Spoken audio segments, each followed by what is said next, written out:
ప్రాణమే ఉద్గీత. ప్రాణం అంటే ఉద్గీత తప్ప ఏది కాదు అంటోంది ఉపనిషత్తు. ఉద్గీత అంటే సామవేదాలలో గానం చేసే ఓంకారం. ఇక్కడ ఉపనిషత్తు వాక్కుతో కూడిన ప్రాణం సామగానంలోని ఓంకారం అని చెప్తోంది. ఓంకారం ఉచ్చరించటానికి వాగింద్రియం కావాలి. ఓంకారం గొంతెత్తి గానం చేయటానికి ప్రాణశక్తి కావాలి. అందువల్ల వాక్కు ప్రాణం రెండూ కావాలి.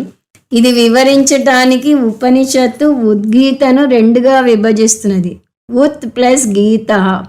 ఉత్ అంటే ప్రాణస్వరూపం, గీత అంటే వాక్ స్వరూపం. ప్రాణోవా ఉత్ వాగేవ గీత. అందువల్ల ఉద్గీత అంటే వాక్ ప్రాణస్వరూపం. అందువల్ల ప్రాణాన్ని ఉద్గీత అంది. ప్రాణం వాకులు రెండూ కలిసి ఉద్గీత అయితే రెండింటినీ స్తుతించాలి కదా. ప్రాణానికి సగం ఘనతే దక్కాలి కదా అంటే ప్రాణం మీదే వాక్కు ఆధారపడి ఉంది అంటాం. దీన్ని వివరించటానికి ఉపనిషత్తు ఇంకో కథను చెప్తున్నది. ఒకసారి ఒక యజ్ఞం జరుగుతోంది. సామగానం చేసేవారందరూ అక్కడ చేరి చర్చించుకుంటున్నారు. వారి చర్చనీయాంశం ఇది: సామగానం చేయడానికి ఏ శక్తి తోడ్పడుతుంది, వాక్కా ప్రాణమా?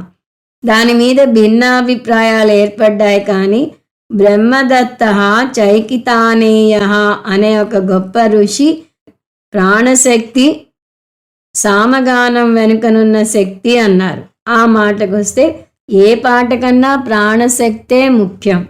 ఒకవేళ నేను చెప్పింది తప్పైతే నా తల పగులుతుంది అన్నారు ఆ ఋషి. ఒకవేళ నేను చెప్పింది నిజమైతే నా తల నా భుజాల మీదే ఉండుగాక అన్నారు. బ్రహ్మదత్తుని తల పగలలేదు కాబట్టి ప్రాణమే ఓంకారం అని నిరూపణ అయ్యింది. అందువల్ల ప్రాణం గొప్పదనం ఉద్గీత.